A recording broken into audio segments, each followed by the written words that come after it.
बजारर सबु दामी दामी मिठा भी फेल मारिजिव जदि एमिति उपाय थरे घरे मिठा बनैकी रेडी करिवे। घरे थिबा दुईटी सामग्री रे आजिर मिठा बनिकी रेडी हबो।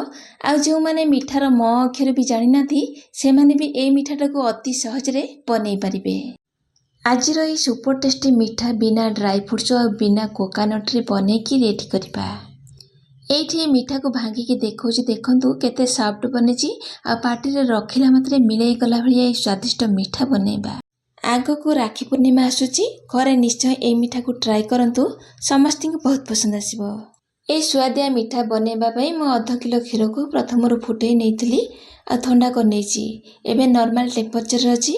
गैस रो फ्लेम को बंद करिछि। एबे क्षीर को दबा चीनी माने जेतिकी अमूल नबा तार 4 भाग रु 1 भाग चीनी नबा माने जेतिकी मिठा खाइबा को पसंद करिवे।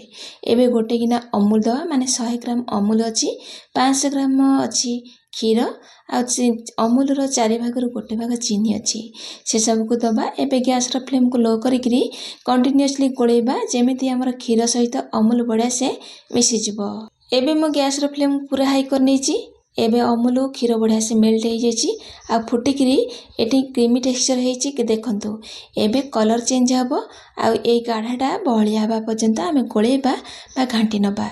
दर्शक बंधु मो वीडियो देखि सारला पोरे जदि आपन मन को पसंद आसे प्लीज छोटो गोटे लाइक सहित कमेंट करिवे शेयर करिवे। चैनल ए नुआ थिले चैनल को सब्सक्राइब करनेबे।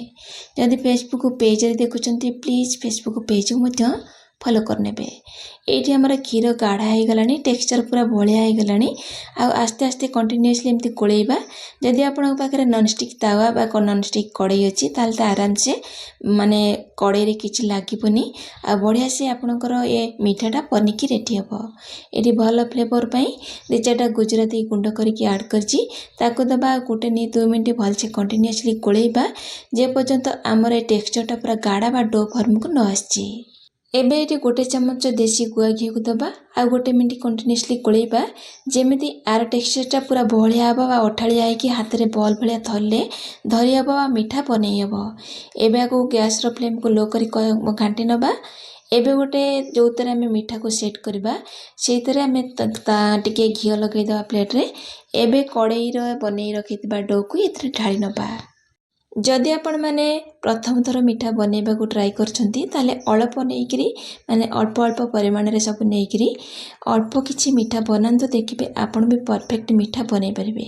माने जेबे भी मिठा खाइबा की इच्छा हबो आपण मार्केट न जाई घरे भी बनै परिबे। एठी मु एको मिठार डो गुडा को ठंडा कर नेछि भल से ठंडा हे गरानी।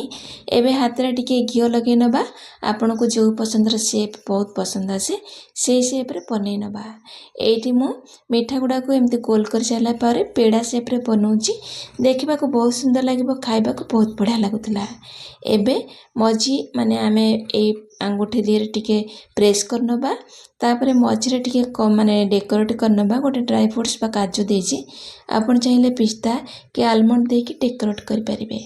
एठी आपन सुपर टेस्टी राखी पूर्णिमा स्पेशल मिठा बनिकी रेडी। एठी हमर राखी पूर्णिमा स्पेशल मिठा रेडी हे गला। आपण माने भी थरे एमिति उपाय रे बनांतु। आजिर रेसिपी आपण मानु केमति लागिला कमेंट सेक्शन रे शेयर जणाइबे। पुणी आसीबे गोटे नुआ रेसिपी सहित से पर्यंत रहउची। नमस्कार बाय जय जगन्नाथ।